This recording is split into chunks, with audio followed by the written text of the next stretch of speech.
I need someone to show me my place in all this. In the less than likely case you hadn't already heard, The Last Jedi released in theaters a few months back, and let's just say not without noise. Some people loved it, others downright hated it. There are also those who thought it was simply okay, including yours truly, but truthfully, we don't really matter. In this modern world of modern wonders, vanilla is irrelevant. It's all about opposites. Lousy or great, black or white, left or right.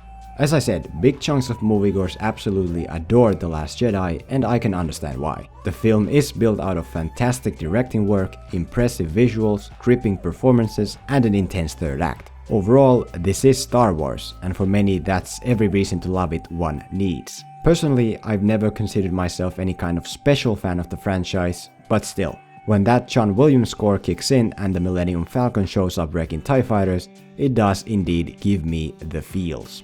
But what about the other end of the spectrum? What about the moviegoers that didn't only not love The Last Jedi but actually genuinely disliked it? For the first time in Star Wars history, the field of reaction was practically split in two, let's say the light side and the dark. And since the light is easier to understand, as just explained, I decided to make this video to focus on the dark half, in hopes to find out where it's coming from. What did The Last Jedi do to create this steep division of opinion? Why exactly did Rian Johnson's Episode 8 leave so many so strongly displeased? Every word of what you just said is wrong. In our golden age of social media, personally targeted hatred and negativity amongst fans is nothing new. When you publicly mention just how much you enjoyed this new movie you saw, there's always someone instantly beside you explaining how in fact it shouldn't be enjoyed and that you are dumb for doing so. That's to be expected. But in this sense, The Last Jedi is quite unique, simply because these roles were kind of oddly reversed. Whereas usually the confrontational mentality exists mostly on the I don't like it side, this time there seemed to be quite a lot of it among the group of people that actually did like what they saw, as strange as that might sound. I remember going on Twitter after seeing The Last Jedi in December just to gauge the general reaction, and at least my experience can be summed up with a single tweet. This kind of ever-familiar, condescendingly dismissive statement put out there basically just to discredit someone's differing opinion and shrug them off as nothing but a toxic hater, even though the argument itself doesn't really make sense to begin with. And it didn't help that some websites decided to take the matter even further by essentially calling people who didn't like the film gender-hating fanboys whose wet dream theories weren't fulfilled. Mostly this was limited to smaller sites fishing for traffic, but weirdly enough, it even found its way to more major outlets, which I personally would consider to be quite reputable.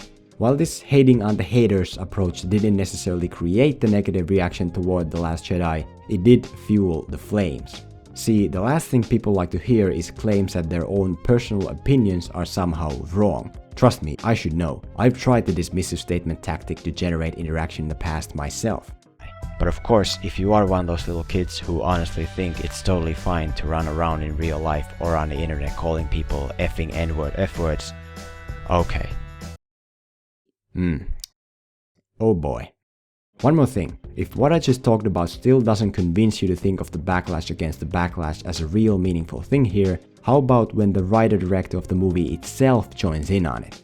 One of the issues with The Last Jedi certain fans had was how Luke's hologram ability scene at the end wasn't ever properly set up, which isn't incorrect. Enter Rian Johnson, who takes to Twitter to essentially show, in a bit of an in-your-face way, that setting the ability up wasn't necessary since it actually exists in the universe already. Me, I thought this response was funny and well made, but at the same time, I can understand the opposite side. Somehow I doubt your average moviegoer tends to read Star Wars page-turners like The Jedi Path, a manual for students of the Force, real-life book. Or maybe they do. I don't know. Strike me down in anger and I'll always be with you. Here's a theory. Years ago, there were two little boys playing in a sandbox. The younger one was building a super sweet looking castle, something he had worked on for a long time, something that was so very precious to him. When the older boy laid his eyes on this awesome construction, the jealous bully inside him took over and he stomped it into pieces. This bully was to-be Hollywood writer, director, producer, superstar JJ Abrams, and the youngling, of course, Rian Johnson, who at this very moment swore to one day take revenge on this evil wrongdoer. Which is exactly what he did with The Last Jedi, the direct sequel to Abrams' The Force Awakens. Is this theory correct? No, most definitely not. It has absolutely no basis in actual reality, and overall Johnson honestly seems like one of the nicest guys ever. Yet watching episode 8, right from the get-go, that is how it feels. The film starts out with a bang, with our heroes having to escape the deadly grasp of the First Order. But wait a second, didn't episode 7 end with the First Order's main base literally getting blown to bits and them fleeing in defeat? So how is it we are suddenly back at square one and on the run again? And before you comment something about The Empire Strikes Back, let me stop you right there. 1. I believe there's a few year gap between that and the previous movie, whereas here the story picks up right where it left off. And 2. I don't really care about The Empire Strikes Back. But I mean, don't tell me when I said that. Snoke? Nope. Luke? Nope. Race heritage? Nope. Nope. Nope. Nope. Nope. Nope. Pretty much everything The Force Awakens was working towards, The Last Jedi purposefully ignores. The whole point of Abrams' story was to get Luke's lightsaber back to its master. The first thing Johnson does now that it's finally done, he tosses it away. What the fuck? The two little boys united once again, now adults playing in a sandbox of much bigger scale. JJ Abrams builds a castle and he entrusts it for his old friend to continue. But unexpectedly, Rian Johnson does not move. He holds still and he considers, a feeling inside calling to him, the dark side. Having made up his mind, he faces his childhood bully, looks him dead in the eyes, and he stomps the construction into pieces, like was done to him so long ago. Then he proceeds to build his own castle elsewhere, his revenge at last complete.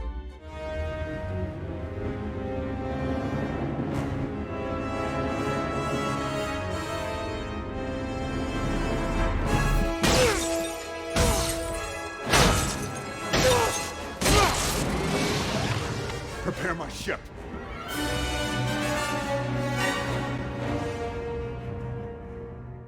In all seriousness, it's this sudden radical change of direction that I believe is the biggest reason for the extreme division of opinion that we saw. These two movies, they are very different, to the point of actually being inversely proportional. The less you like The Force Awakens, the more you like The Last Jedi. The more you like The Force Awakens, the less you like The Last Jedi. And a lot of people did like The Force Awakens.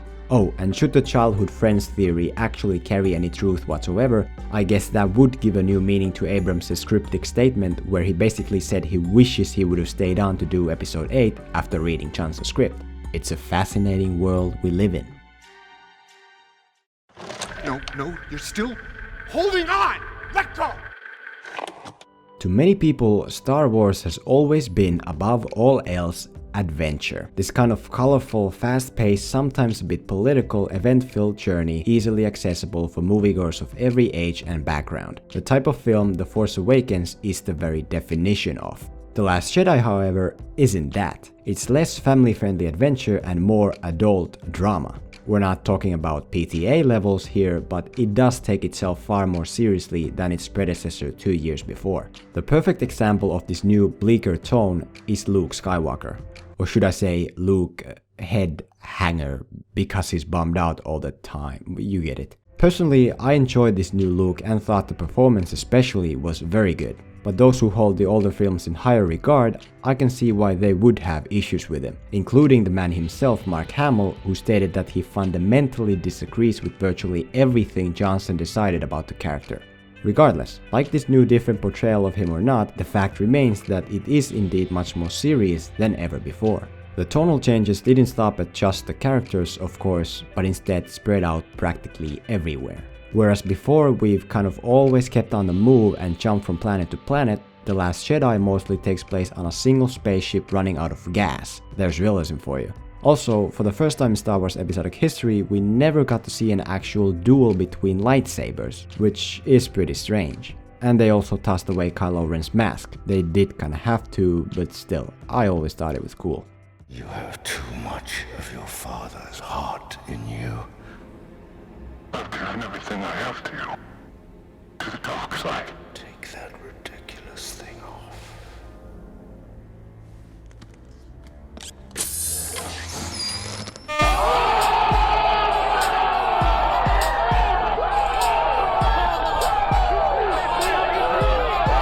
Then there was the theme. Usually in big blockbusters it is common for movies to be driven by story. What this means in a nutshell is that the overall purpose of the film is established early on in form of an ultimate goal. This goal might be a mission to find Luke Skywalker or having to steal the plans for the Death Star, anything to let the audience know which way we're headed. But since Rian Johnson comes from a more of an indie background where things work a bit differently, this time it wasn't so. Not unless you count fleeing from the bad guys as a definitive objective. And I don't. This time story and goals had to take a back seat in order to make room for theme as the main driving force. Funny enough, this matter of theme once again brings us back to the children in a sandbox theory, as the core message of The Last Jedi basically is to kill off the past, aka destroy everything JJ Abrams had built with The Force Awakens. If you wonder why Snoke was simply tossed aside or why Rey's parents apparently didn't matter, the reason is theme. Change is good, evolution is respectable, but like the famed sophisticated online film critic Felix Kjellberg so wisely puts it, if you're going to reinvent a franchise, great. Just maybe don't do it in the middle of an ongoing trilogy, or be prepared to receive backlash for it. What is the point if we can't blow up 3 tiny cruisers? Before I start this section, I want to make it clear to everyone that I think Rian Johnson is a highly skilled filmmaker, as he has shown with projects like Looper. And directing wise, he did do a fantastic job on The Last Jedi. But even though I thought the movie was okay, at least to me, parts of the script he wrote just didn't work at all. Take for example the setup, or as I like to call it, the slowest space chase in the history of space chases. Our small group of resistant fighters are about to be demolished by a fleet of First Order destroyers, but luckily every single one of their ships happens to be lighter and therefore faster.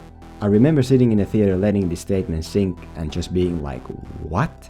We've had Star Wars stories for over 40 years now and never have things like fuel or sluggish spaceships cause a problem like this before. So why is it that the very existence of The Last Jedi hangs on it? Especially when we've kinda already established in The Empire Strikes Back that even the Millennium Falcon has trouble outrunning destroyers without the use of lightspeed. Now, before the more dedicated fans here inform me about some obscure series or book to show that this setup actually is indeed valid, fine. Let's say it is. Even then, it really does not hold water. Why didn't the First Order scramble fighters to attack, as we literally just saw how deadly a few single small craft can be? And don't tell me it's because they were worried for the safety of their soldiers, since when have stormtrooper lives mattered? And if that too would have somehow been useless, were there no other First Order ships anywhere in the galaxy that could have showed up to intercept the resistance? Hell, why not just send one of your own ships ahead in lightspeed and then have it come back the opposite direction? Whichever angle I try to look at this thing from, it just doesn't make sense to me. And unfortunately, it did hurt some fans' experience with the believability of the movie, more or less. Oh, and also, for a film so intent on tossing aside the ideas of the previous director, this whole unhelpful lightspeed thing does feel eerily familiar. Can we jump to lightspeed? We have enough fuel resources for just one jump. Well then do it, we gotta get out of here. Wait. They've tracked us through lightspeed. That's impossible. He's gonna catch up with us, and when he does, the only thing that's gonna stop him destroying this ship is me. That's so you have impossible. to let him talk to him. Carol, we're at warp. He can't catch up with us. Yes, he can. That's He's been impossible. developing a ship that has advanced warp capability. That's impossible.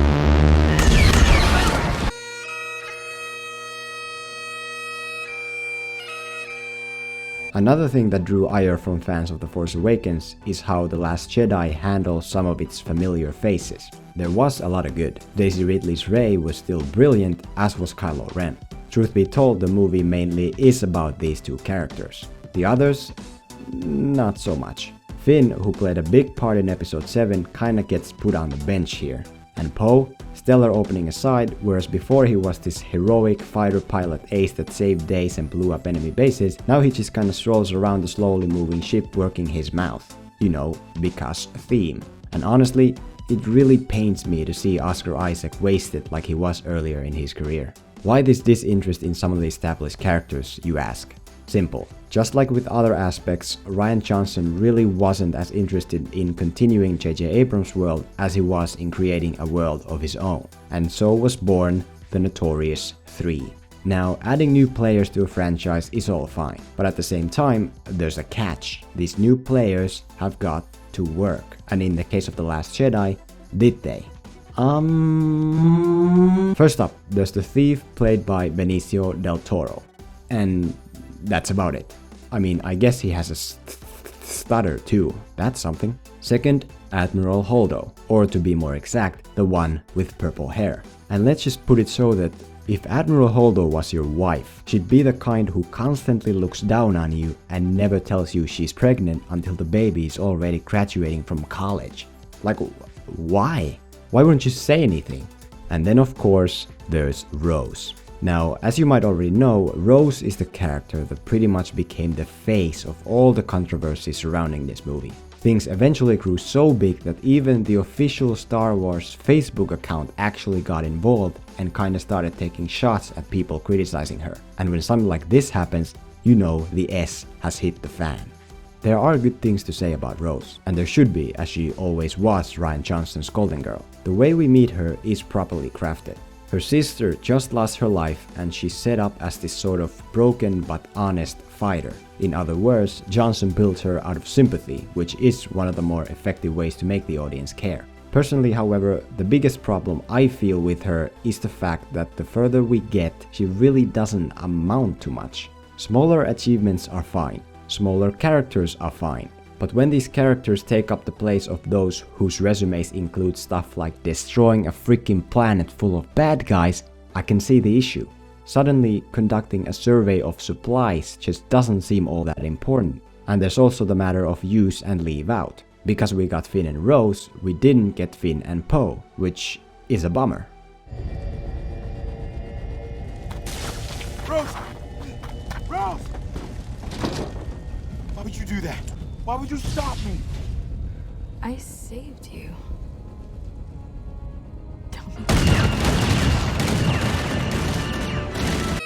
I'm running way too long with this section, so I'll just try to wrap it up and move on. All in all, I feel like the issues of insignificance have less to do with the character of Rose and more with the movie itself. Compare the events of The Last Jedi to the ones of The Force Awakens, and honestly, they don't seem to matter a whole lot. Aside from thematic progress and maybe Snoke dying, nothing was really ever accomplished. The trip to the casino planet, for example, you could cut that whole thing out and the story would still play the exact same way. Like it was just quickly glued on to the side of the main thing to make sure a Star Wars film wasn't completely devoid of adventure. And the ending? Seeing these characters mingle and smile is all fine and dandy until you remember that, hey, weren't pretty much all of their friends and allies just moments ago blasted to oblivion?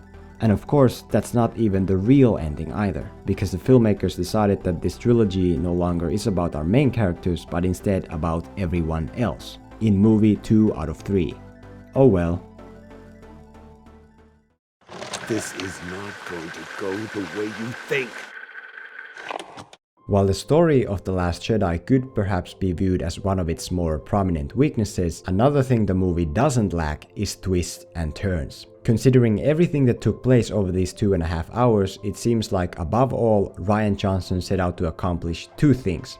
One, focus more on theme than any other Star Wars film before, and two, make sure every single audience member pees their pants from shock at least a couple times. The most notorious example of this might be Luke. At the end of the film, he finally shows up in proper form to fight Kylo Ren, only for it to then turn out it's just a projection of him and that there was never going to be a real fight. Also, he then kicks the bucket. Spoiler alert.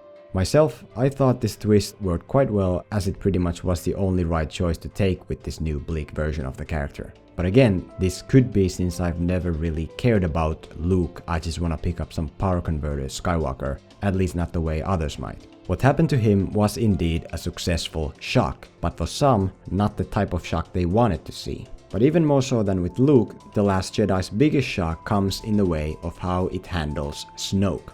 When that lightsaber turned on and this big scary hyped up baddie split into two pieces, I admit, I was caught off guard. It's an awesome, very bold moment that no one saw coming, and I applaud Disney and Johnson for having the Johnsons to do what basically no other blockbuster filmmakers ever would, excluding Zack Snyder of course. But when dust settles and the shock wears off, the problem with a bold story choice like this starts to emerge. The problem of, you've just killed off your main bad guy, so now what?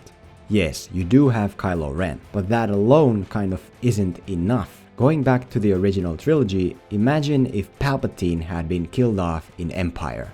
And before you start typing that doesn't make any sense, exactly, it doesn't. Because without Palpatine, the character of Vader wouldn't ever have functioned properly. Same with Kylo Ren. From the very start, he's been built up as this sort of broken, conflicted soul who still isn't absolutely sure what he is. And therefore he sort of needs someone truly evil above him. Someone the audience can fear, since fear is something you can't have with him anymore. And while this twist of getting rid of the big boss does work for the end of The Last Jedi, that's not to say it won't cause issues in the future. But then again, another one of childhood bully JJ's constructions goes down, so I guess objective completed? Also, last but definitely not least, the matter of Rey's parents. Now, I had written a long section for this video here where I would basically talk about promises and unfulfilled theories like everyone else across the World Wide Web until I realized something. Something that no one else has even thought to consider. I mean it. I am the only person in the galaxy who has managed to crack this mystery box, okay? What I'm talking about is the real reason behind the whole family tree controversy. The real actual reason why this scene revealing Rey's parents to be nobodies generated so much criticism. And let's just say, it's not because her parents are revealed to be nobodies. Let me take you back to The Force Awakens, to one of the most emotion-packed moments in Star Wars history. The moment Kylo Ren kills his father, Han Solo. Spoiler alert. I'm gonna show you two different versions of this moment. The first real one I like to call the show. The second definitely unreal one, on the other hand, is called the tell. What I want you to do is watch them both back to back and kind of by yourself ponder which you think works better. Alright? Alright.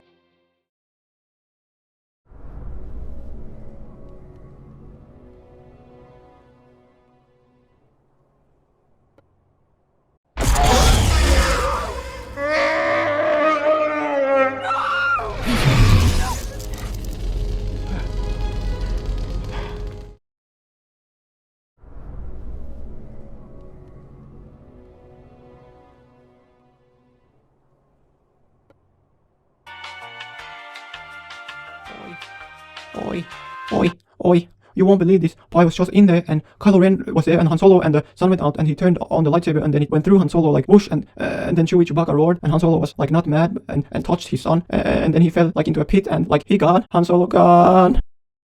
Oh man! Oh god! Oh man! Oh god! Oh man! Oh god! If you get into screenwriting, the very first guideline you come across will teach you the following. Show, don't tell. Show, don't tell. Show, don't tell. It's this one simple oversight that ultimately kills any emotional impact this scene could have had. If you showed the reveal, you would for example have Kylo Ren actually bring out Rey's parents, the nobodies who abandoned her as a child, now right there in front of her. That would have been effective. Unfortunately, here the show is indeed replaced by the tell. AKA, Kylo simply tells Rey her parents are nobodies, and then she apparently knows it too. Oh, okay. If you're desperately looking for flaws to blast The Last Jedi with out there on the battlefields of comment sections, look no further than this. Although, because the reveal turns out to be so weak, you could view it as a positive, since it will now be much easier for our Lord and Savior JJ Abrams to come and change Rey's parents from nobodies back to somebodies. Speaking of which... See you around, kid. Episode 8, The Last Jedi. Here today, here tomorrow. Made by a genuinely caring filmmaker who went down the path he saw as best. Love it? Fine. Hate it? Fine. Regardless of your thoughts, it would always be wise to remember to respect that. More or less. In other news, if you indeed do belong in the group of people that absolutely couldn't stand The Last Jedi, fret not, my dear viewer, for the dark of the night is finally giving way to healing daylight. As in, yeah, JJ Abrams is back to write and direct. All things considered, episode 9 will probably be one of the most difficult movies to script in Hollywood history, so it is interesting to see how it turns out. Will JJ give in to the dark side and tear down and rebuild what the Sith Lord Rhiannon already once tore down and rebuilt? Or will he master his feelings in order to let bygones be bygones and finish what his once sandbox playmate started? Only time will tell, or show if it were to be more effective about it. I love you! Liar! No! You're with him! You brought him here to kill me! No! Let her go! Let her go! So, now that we're finally nearing the end, what would you say is the most important lesson we've learned here today? Love? Respect? Equal rights to everyone? Yes, that is correct. Episode 3, Revenge of the Sith, is the greatest Star Wars movie ever made now and most likely till the end of time. It's the first one I saw in theaters, and it's also the one that by far has the most to offer in drama, in adventure, in action. If you disagree, you're wrong, and you're just a toxic fanboy hater whose Padme's actually Yoda theories didn't work out. And no, I don't want to hear your conflicting opinions because mine by default are always in the right anyways. So, haha. There it is, there is my contribution to the case of episode 8. As always, let me know what you think. Agree, comment below, disagree, comment below. Just please, for the love of God, please comment below, because each and every one of them helps. Thank you very much for watching.